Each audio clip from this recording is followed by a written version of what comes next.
तो चलिए आज के हम इस वीडियो में क्लास 12 संततता तथा अवकलनीयता कॉन्टिन्यूटी एंड डिफरेंशिएबिलिटी प्रश्नावली 5.1 का थ्योरी देखेंगे। सबसे पहले हमारा 1 मिनट बात सुनिए।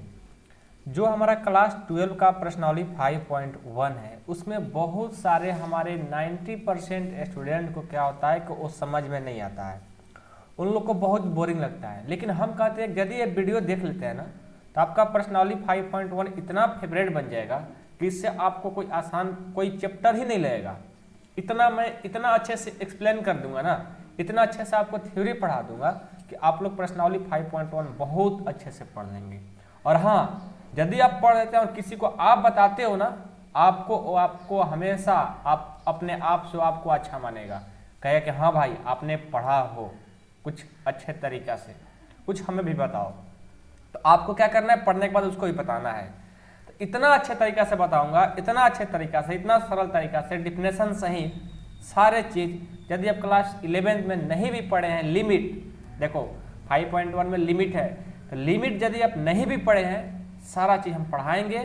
बस ये आप लोग 20 से 25 मिनट का वीडियो है, ध्यान से देख लीजिए, मजा आ जाएगा। इससे आसान कहीं तरीका मिलने वाला यूट्यूब पर नहीं है। ये मेरा घमंड नहीं है, ये मैं आप लोग से आप लोग से एक बात कहना चाहता हूं कि ऐसा नहीं मिलेगा। समझ गए? आप चेक कर लेना, पढ़कर तो एक बार देख लो। आओ स्टार्टिंग करते हैं। चलिए हम देखते हैं। सबसे पहले हमें संततता तथा अवकलनीयता में सबसे पहले पढ़ना होता है हमें लिमिट, जो कि 11 क्लास में पढ़ना होता है, 12 में काम है। तो थोड़ा हम 11 का बात, जो सीमा लड़की का नाम मत समझना, ठीक है? ये सीमा आपका क्या बोलते हैं, ये सीमा जो है आपका लिमिट, इसको इंग्लिश में बोलते हैं। और लड़की का नाम नहीं, इन्हें तो मतलब मन में आ रहा होगा कि सीमा का नाम ले रहे हैं सर, किसी की जीए भी हो सकती है, ठीक है? लेकिन वैसा कुछ नहीं है, ठीक है? सीमा यानी लिमिट। हम यहाँ पर क्या पढ़ेंगे, लिमिट। इंग्लिश नाम से सीखो, हिंदी नाम में आप लोग गड़बड़ हो जाओगे, ठीक है? सीमा यानी लिमिट, ये बहुत ही इंपॉर्टेंट है। किसके लिए भाई? प्रश्नावली 5.1 के लिए। यदि आपको सीमा यानी लिमिट के बारे में, सीमा हम नहीं बोलेंगे, हमेशा हम लिमिट बोलेंगे। पूरा क्लास 12 में पूरा अब सीमा हम बोलना छोड़ दिए, हम सिर्फ लिमिट बोलेंगे। सीमा से लग रहा है कि लड़की कोई आ गई, ठीक है? इसलिए सिर्फ लिमिट का बात करेंगे। ओके, देखो लिमिट क्या होता है, इसके बारे में अच्छे तरीके से आपको जानना बहुत जरूरी है। तो सबसे पहले आप सीखिए कि लिमिट का परिभाषा क्या होता है। माना कि, ध्यान से देखिएगा, माना कि y equal to f x एक फलन है। क्या है? एक फलन है, एक फलन है। ओके, तो इसके, अच्छा एक बात बताओ, वीडियो का क्वालिटी उतना अच्छा नहीं आ रहा है, मेरे हिसाब से उतना अच्छा नहीं आ रहा है, ठीक है? इसको क्या किया जाए, कैमरा को थोड़ा सा इधर करते हैं, चलो ठीक ही है। इसके, हाँ, y equal to f x एक फलन है, तो इसके सीमा, चलो फिर से लिख देते हैं सीमा, हंसना मत, ठीक ना, लड़की का नाम नहीं है। सीमा मतलब लिमिट। तो इसके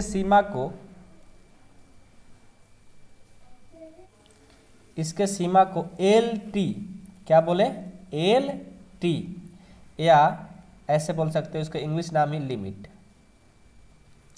लिमिट से सूचित किया जाता है, सूचित किया जाता है, याद रहेगा। तथा इसे निम्न प्रकार से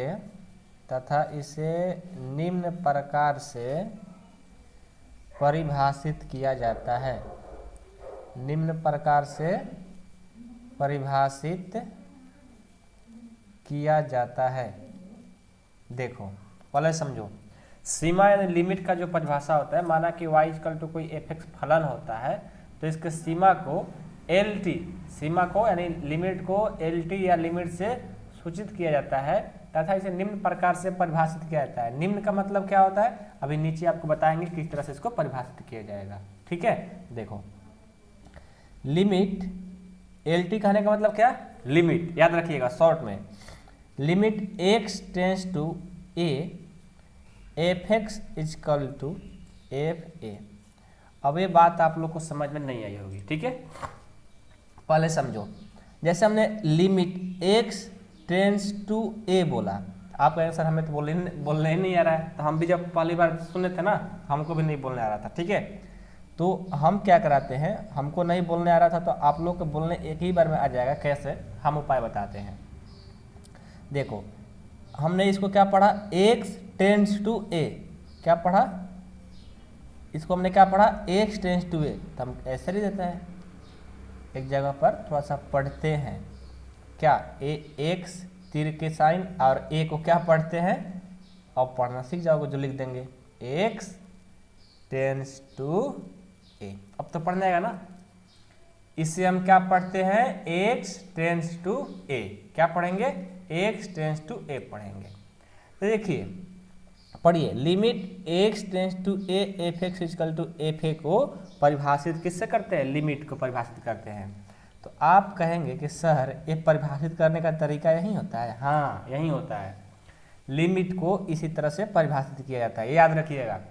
limit x tends to a f(x) equal to fa, मतलब कि x टेंस टू, यहाँ पर जो भी वैल्यू रहेगा इसमें क्या कर देते हैं, x की जगह पुट कर देते हैं। देखो x था, a हमने पुट किया तो fa हो गया। यही हमारा सीमा को, लिमिट को परिभाषित करने का तरीका होता है, ठीक है। अभी बहुत सारा चीज़ इसमें सीखना है, ये जितना इंपॉर्टेंट नहीं है, अभी जो पढ़ाएंगे वो ज़्यादा इंपॉर्टेंट है, ठीक है। अब देखो सीमा का भेद भी होता है, सीमा के भेद, जिसको इंग्लिश में काइंड्स ऑफ लिमिट बोलते हैं, ठीक है। सीमा के भेद, सीमा का भेद क्या है, सीमा 3 भागों में बांटा गया है। कितने भाग में, सीमा 3 भागों में बांटा गया है,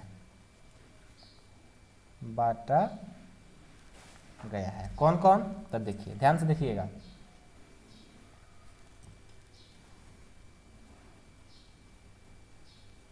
देख लिए, इसको 3 भागों में बांटा गया है। नाम क्या है भाई, देखो इसका जो नाम है बीच वाला का, इसका नाम है डायरेक्ट लिमिट, डायरेक्ट लिमिट, याद रहेगा, इसको क्या बोलते हैं, डायरेक्ट लिमिट। और डायरेक्ट लिमिट से यदि लेफ्ट आएंगे तो वो निगेटिव की तरफ आएगा, और इधर आएंगे तो पॉजिटिव होगा, तो इसलिए इसका नाम हो जाता है RHL, राइट हैंड लिमिट, और इधर LHL, लेफ्ट हैंड लिमिट, याद रहेगा। सीमा को, सीमा 3 भागों में बांटा गया है, direct limit, right hand limit और लेफ्ट हैंड लिमिट। लेकिन शॉर्ट में से क्या पढ़ेंगे, LHL, डायरेक्ट लिमिट, RHL, इतना ही आपको पढ़ना है, ठीक है। तो डायरेक्ट लिमिट में क्या होता है, किसी भी फंक्शन को मान बताने के लिए जो डायरेक्ट लिमिट होता है, उसका डायरेक्ट x का जो भी मान रहता है वो रख देंगे, वो हमारा डायरेक्ट मान निकल जाता है। लेकिन LHL और RHL का डायरेक्ट नहीं निकाल सकते हो, बीच वाला को हम डायरेक्ट मान निकाल लेंगे, लेकिन इसका निकालना असंभव है, तो इसके लिए रूल सीखना होगा, ठीक है। हम इसके लिए भी रूल सीखेंगे, इसके लिए भी और इसके लिए भी। हम पहले सीखेंगे ना जी कि लेफ्ट हैंड लिमिट किसको कहते हैं, डायरेक्ट लिमिट किसको कहते हैं, राइट हैंड लिमिट किसको कहते हैं, ये बारी बारी से अभी हम सब सिखाएंगे। ऐसा देखो कहीं नहीं मिलने वाला है पूरे यूट्यूब में, मैं गारंटी कर रहा हूँ, ठीक है, जिस तरीके से हम पढ़ा देते हैं, ठीक है। इसलिए वीडियो को जितना हो सके अपने दोस्तों में शेयर कर देना, ये मत बात भूलना शेयर करने से, ठीक है। चलो, तो सबसे पहले हम आपको बताएंगे LHL, राइट हैंड लिमिट, जिसको हिंदी में क्या बोलते हैं, बाया पक्ष सीमा, ठीक है। हिंदी नाम छोड़ो, क्योंकि कैलकुलस जो पढ़ना होता है पूरा इंग्लिश में ही पढ़ना होता है, ठीक है। तो LHL, इसको हम शॉर्ट में LHL बोलते हैं, नहीं तो इसको हिंदी पूरा नाम लिखना चाहते हो तो लेफ्ट हैंड लिमिट भी बोल सकते हो, ठीक है। तो LHL किसको कहते हैं? यदि कोई फलन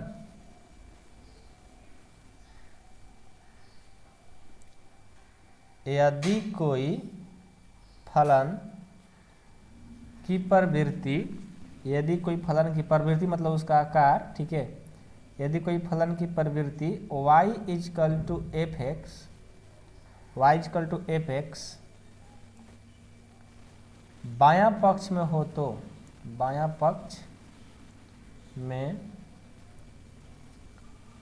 हो तो x बराबर a के सापेक्ष, x बराबर a के सापेक्ष में होगा, x बराबर a के सापेक्ष में होगा, तथा इसे limit x tends to a minus h f x से सूचित किया जाता है, सूचित किया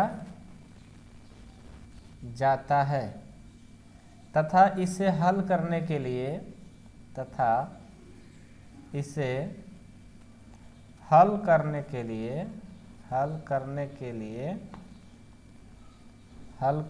लिए limit x tends to a minus h f x equal to limit h tends to 0 f a minus h हो जाता है। अब पढ़िए यहाँ पर ध्यान से, लेफ्ट हैंड लिमिट यानी LHL लिमिट उसको कहेंगे यदि कोई फलन की प्रवृत्ति y equal to f x बायां पक्ष में हो तो, बायां पक्ष मतलब वहीं LHL में हो तो x इजकल टू a के सापेक्ष में होगा, तथा इसे बायां पक्ष को यानी LHL को limit x tends to a minus h f x से सूचित किया जाता है, ठीक है। लेकिन इसको तो हल करके मान निकालना होता है, तो इसे हल करने के लिए जो limit x tends to a minus h f x है, limit x tends to a minus h f x बराबर इसका जो मान निकालने के लिए जो फार्मूला यूज करेंगे, क्या करेंगे, लिमिट, अब जो यहाँ से x tends to a minus h था, यहाँ x की जगह पर देखो भर गया, और यहाँ पर हो जाता है h टेंस टू 0। ये फार्मूला यानी परिभाषा होता है, मत करो सर कैसे ला दिए, ये डिफिनेशन ही होता है भाई साहब, ठीक है। LHL का डिफिनेशन क्या होता है, limit h tends to 0 f a minus h होता है। जब क्वेश्चन कराएंगे तो आप लोग को अच्छे से याद भी हो जाएगा, ठीक है। अभी इतना पढ़ लो, बस इतना ही काफ़ी है, वहाँ पर आपको ज्ञान की भंडार बढ़ जाएगा, ठीक है। तो ये होता है LHL के लिए। यदि आपसे कोई पूछ लिया जाए कि लेफ्ट हैंड लिमिट का परिभाषा क्या होता है, तो बोलिएगा limit h tends to 0 f a minus h होता है, बोलिएगा ना। चलिए, मेरे को कितना बिलीव हो गया कि आप लोग को इतना तो बात याद हो गया। अब हम लोग डायरेक्ट लिमिट का भी परिभाषा देखेंगे, चलिए उसको भी जल्द से पढ़ लेते हैं। देखिए डायरेक्ट लिमिट, दूसरा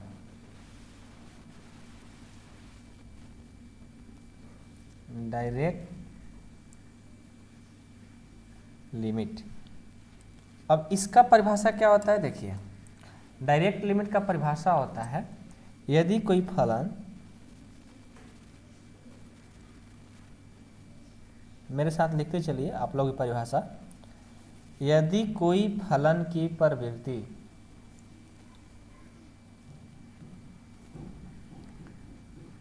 y equal to f x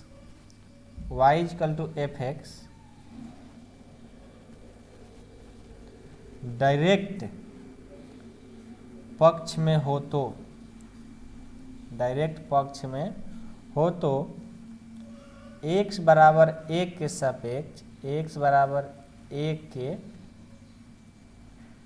सापेक्ष में होगा, सापेक्ष में होगा, तथा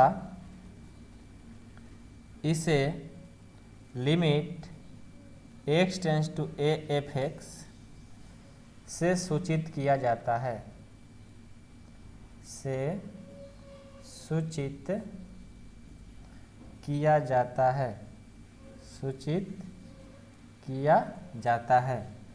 इसे हल करते समय, इसे हल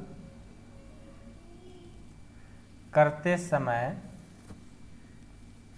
limit x tends to a f x बराबर एफ ए। देखो डायरेक्ट लिमिट कहता है यदि कोई फलन की प्रवृत्ति y equal to f x direct पक्ष में हो तो x इक्वल टू a के सापेक्ष में होगा तथा इसे सूचित करने के लिए limit x tends to f x से सूचित किया जाएगा और इसे हल करने के लिए limit x tends to f x हो गया।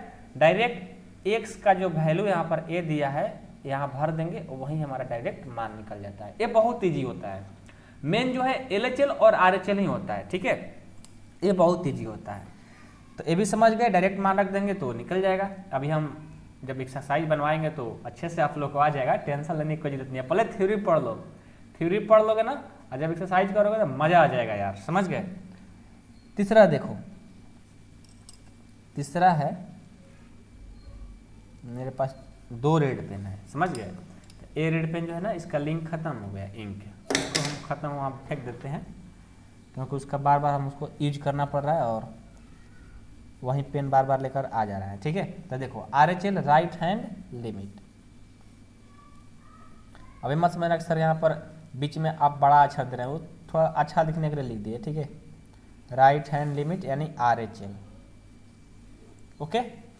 अब इसका जो परिभाषा होता है देखिए, यदि कोई फलन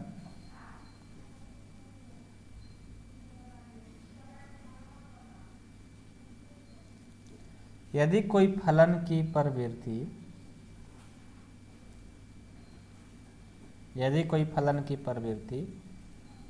y equal to f x हो तो x बराबर a के सापेक्ष x बराबर a के सापेक्ष में होगा तथा इसे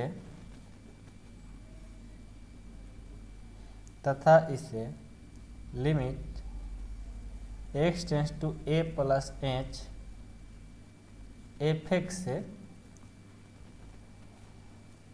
सूचित किया जाता है। इसे हल करते समय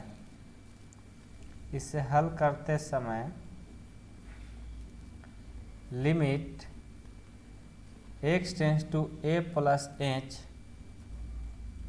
F x equal to limit h tends to 0 f a plus h होता है। समझिए बात को, यदि कोई फलन की प्रवृत्ति y equal to f x हो तो x इक्वल टू a के सापेक्ष में होगा तथा इसे limit x tends to a plus h से सूचित किया जाता है। a प्लस एच ले राइट हैंड में, ठीक है। और इसे हल करने के लिए limit x tends to a plus h f x, तो अब हो जाएगा h टेंस टू 0 और x का जो मान था a प्लस एच इसमें भर देंगे तो एफ ए प्लस एच हो जाएगा। यदि आपसे कोई पूछे कि राइट हैंड लिमिट का परिभाषा क्या होता है तो क्या बताइएगा, limit h tends to 0 f a plus h होता है। और बार बार इसका काम आएगा, एक बार नहीं बार बार काम आएगा इसका, ठीक है, इसे ध्यान दीजिएगा।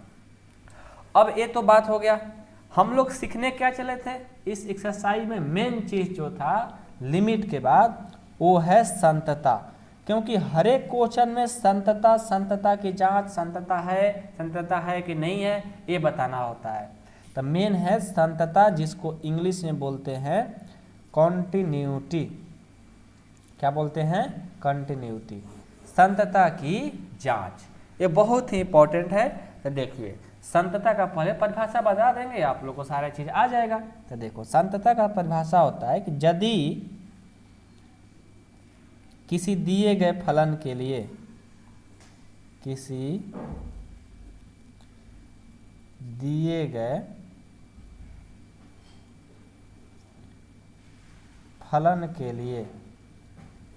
किसी दिए गए फलन के लिए उसके तीनों सीमाओं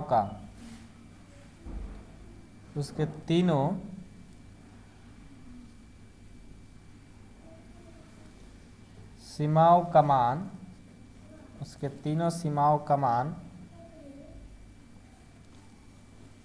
प्राप्त होकर एक समान हो तो फलन संतत होता है, फलन संतत होता है, और ऐसा न हो तो फलन असंतत होता है। याद हो गया? देखो एक बार मेरे साथ पढ़ लो। यदि किसी दिए गए फलन के लिए उसके तीनों सीमाओं का मान प्राप्त होकर, मतलब 3 सीमा दिया रहेगा, एक समान होगा, मतलब तीनों सीमा क्या होगा, बराबर बराबर होगा, तो फलन क्या कहेंगे कि संतत है। ऐसा न होगा तब फलन को क्या बोल देंगे, असंतत है। मतलब LHL बराबर डायरेक्ट लिमिट DL लिख सकते हो, मतलब डायरेक्ट लिमिट बराबर RHL मतलब right hand limit, left hand limit, direct limit और RHL राइट हैंड लिमिट, तीनों इक्वल जब होगा तब बोलेंगे कि संतत है। और यदि ऐसा कोई बराबर नहीं आएगा तो उसको बोल देंगे असंतत है। बस इतना ही बात था, ठीक है। लेकिन इसके साथ एक नोट है, उसको आप लोग ऐड कर लीजिए। देखिए उसको भी हम आपको बता देते हैं, नहीं तो कहिएगा सर नहीं बताए। इसके साथ एक नोट है, बहुत बहुत बिजोड़ है, ठीक है, ध्यान से देखिएगा। नोट नंबर 1 संतत के लिए ही है। पहला, ये कोई नहीं बताता है, ध्यान दीजिएगा। किसी दिए गए फलन के लिए, ध्यान से देखिएगा, नोट नंबर 2 नोट है। नोट नंबर 1, किसी दिए गए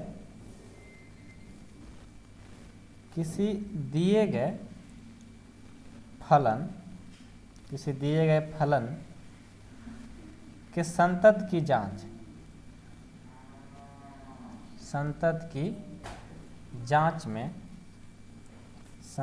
जांच में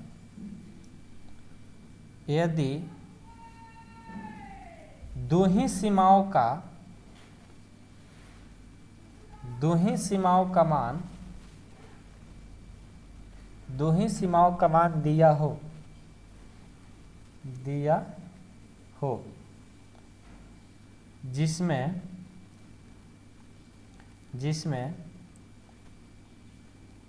डायरेक्ट लिमिट अवश्य दिया हो तो दोनों का मान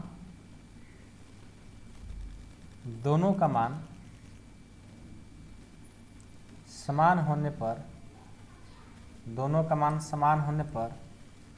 फलन संतत होगा। फलन क्या होगा, संतत होगा। ध्यान दीजिए क्या लिखे हैं। किसी दिए गए फलन के संतत की जांच के लिए, मान लो फलन के संतत की जांच करना है, और यदि दो ही सीमा, मतलब जैसे होता है ना LHL, डायरेक्ट और RHL, इसमें सिर्फ 2 ही सीमा दिया गया हो, जिसमें डायरेक्ट लिमिट हो, मतलब बीच वाला हो उसमें गारंटी, तो वह से दिया गया दोनों फलन का मान समान होने पर फलन संतत होगा। देखिए मान लीजिए 3 सीमा होता है, लेकिन आपको 2 ही सीमा दिया गया, एक DL और एक RHL। और यदि ये दोनों समान होगा तभी भी बोल सकते हो कि संतत होगा। और यदि LHL और DL ये दोनों दिया हो और दोनों सेम हो तभी भी क्या बोल सकते हो कि संतत हो। लेकिन अब LHL और RHL सिर्फ दिया गया हो और दोनों बराबर होगा तो उसको आप संतत नहीं बोल सकते हैं। क्यों? क्योंकि RHL या LHL इन दो सिर्फ हो, उनके साथ डायरेक्ट ही होना चाहिए। यदि ए किसी के साथ है तो संतत बोलेंगे, यदि ए किसी के साथ नहीं है तो संतत हो जाएगा। समझ में आई बात? ये होता है परिभाषा इसका। दूसरा है नोट, यदि कोई फलन का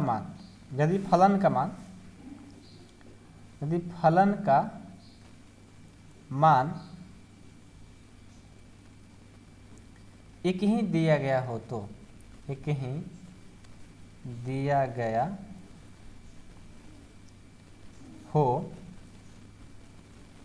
तो तीनों सीमाओं तीनों सीमाओं के जांच के क्रम में फलन हमेशा संतत पाया जाता है। याद रहेगा, यदि कोई फलन का मान एक ही दिया गया हो तो तीनों सीमाओं के जांच के क्रम में फलन संतत हमेशा पाया जाता है। मान लो कि कोई फलन है, सिर्फ एक ही फलन पर बात कर रहा होगा। जब एक ही पर बात कर रहा है भाई साहब तो दूसरा तीसरा कोई है ही नहीं, उसको क्या कह देंगे? संतत है। तो ये बहुत कम यूज होता है, बस आपको एक बता दिए कि क्लास 12 में आए हो तो ये भी होता है एक रूल, सीख लो, नहीं तो कभी सीखने को भी कहीं कहीं नहीं मिलता है। आप लोग के टीचर नहीं बताते होंगे, मैं गारंटी करता हूँ। ये जो नोट बताए ना, नहीं बताते होंगे, बहुत कम टीचर बताते होंगे। जो बताते होंगे मेरे तरफ से उनके लिए थैंक यू, ठीक है। और जो लोग नहीं बता रहे हैं प्लीज़ आप लोग यार बताया करो, ठीक है, क्योंकि आप लोग क्लास 12 में एक ही बार पढ़ने को आप लोग को मिलता है। अब जितना नॉलेज आप लोग को टीचर दे सकते हैं, अब थोड़ी आप लोग जानते हो क्या पढ़ना है क्या नहीं पढ़ना होता है। सर के ऊपर डिपेंड रहते हैं सभी बच्चे, सर का फर्ज बनता है कि सब चीज़ पढ़ा दिया जाए, ठीक है। तो चलिए, ये सब बात बकवास है, मेन जो बात पर आते हैं वो बात तो हम आते हैं अपना रियल बात पर, कि नोट यही था और इसमें कोई खास बात नहीं था। इसमें जो हम लोग इस वीडियो में सीखे हैं, ठीक है, इस वीडियो में जो भी हम लोग चीज़ सीखे वो क्या सीखे? सीमा यानी लिमिट के बारे में हम लोग सीखे। संतत किसको कहेंगे ये सीख गए। तो क्या अब आप लोग का प्रश्नावली 5.1 नहीं बन जाएगा? नहीं बनेगा। क्यों? जब तक हम एक आप लोग को क्वेश्चन नहीं करा देंगे, थोड़ा सा 1 2 3 से 2-3 क्वेश्चन करा देंगे ना, तो आप पूरा प्रश्नावली 5.1 को हिला देंगे। समझ गए? चलिए हम अगले वीडियो में जस्ट ही इसका लिंक डिस्क्रिप्शन में जाकर देखिए 5.1 का वीडियो, ठीक है, वहाँ पर वीडियो पड़ा हुआ है, ठीक है, और उसको अंत तक देखिए, सारे एक्सरसाइज आपसे बनेंगे और इतना इजी तरीका से बताएंगे, इतना इजी तरीका से, क्योंकि हम इतना आप लोग थ्योरी पढ़ा दिए ना, जब क्वेश्चन में थोड़ा थोड़ा हिंट देंगे ना, आप लोग उड़ते जाएंगे घोड़े की तरह। समझ गए? तो टेंशन नहीं लेना है। तो आप लोगों को क्या करना है, आपका पाठशाला चैनल को सब्सक्राइब कर लेना है ताकि सारे वीडियो मिलते रहे। हाँ, सारे वीडियो के लिए भाई साहब सपोर्ट मेंबरशिप में भी जुड़ना पड़ता है, उसके लिए 499 रुपये लगता है। पूरा फुल कोर्स के लिए साथ में नोट्स और लाइव रिवीजन क्लास, और साथ में आप लोगों को लास्ट में मोस्ट इम्पॉर्टेंट क्वेश्चन, सारे चीज़ 499 मिलता है भाई साहब, कहीं नहीं मिलने वाला है। देखो, पढ़ाने के लिए हम फ्री में पढ़ाते, लेकिन ये 499 की वजह से आप लोग इतना मेहनत कर देते हैं ना, हमें लगता है कि यार आप लोग हमें 4 करोड़ रुपया दिए हो। समझ गए? उस तरीका से मेहनत कराने के लिए हम सोचते रहते हैं, और आप लोग भी करो। जब जुड़ना है तो मेहनत करने के लिए ही जुड़ना, ऐसे नहीं, क्योंकि हम बहुत उसमें मेहनत कराते हैं भाई साहब, ठीक है। तो जुड़िए। अभी तो मतलब पहले हम 6 मंथ में आपको पूरा बुक पढ़ाएंगे, उसके बाद लाइव रिवीजन देंगे, फिर मोस्ट इंपॉर्टेंट क्वेश्चन कराएंगे, क्वेश्चन बैंक का भी आप लोग को सोल्यूशन प्रोवाइड करवाएंगे, सारे चीज़ कराए जाते हैं। आप लोगों को टेंशन नहीं लेना है। ये 499 जो है ना, ये आप लोग जो कोचिंग क्लास जाते हो ना, वहाँ पर 4000-5000 रुपये देते हो, इससे लाख गुना अच्छा मैं बोल सकता हूँ, इतना मैं गारंटी कर सकता हूँ। क्योंकि कोचिंग क्लास आपको मान लो कि अप्रैल में कोचिंग स्टार्ट होता है, आपको दिसंबर में खत्म या जनवरी में कर देता है, आप 2 महीने 3 महीने घर बैठे हो। लेकिन आज मेरे साथ जुड़ रहे हो तो जब तक आपका अगले फरवरी मार्च अप्रैल, जब तक आपका एग्जाम नहीं होता है, मैथ का पेपर जब तक नहीं होता है, तब तक आपके साथ हैं, साथ में रहेंगे, छोड़ने वाले नहीं है। समझ गए? तो ये है प्रॉफिट। और पढ़ाने का तरीका जितना हम पढ़ा देंगे उतना कोचिंग क्लास कहीं पढ़ा ही नहीं सकता है। मेरा नोट्स चाहे कोई भी चैप्टर 1 2 3 4 पढ़ करके देख लेना, जितना हम पढ़ाए हैं कोई भी टीचर पढ़ा देगा ना, तो हम आपको 499 नहीं लेंगे आपसे, ये मैं गारंटी कर रहा हूँ, ठीक है। ज़्यादा बकवास नहीं करेंगे, अपना तारीफ खुद से नहीं करना चाहिए, आप लोग थोड़ा चेक कर लेना सही है कि नहीं। लेकिन हम बता दिए, सजेस्ट कर दिया, आप लोग को देख सकते हो, मिला सकते हो मेरा नोट्स, कितना हम पढ़ा रहे हैं और कितना और बाकी लोग पढ़ा रहे हैं। तो चलिए आज की क्लास खत्म करते हैं और मिलते हैं अगले वीडियो में पर्सनली 5.1 में।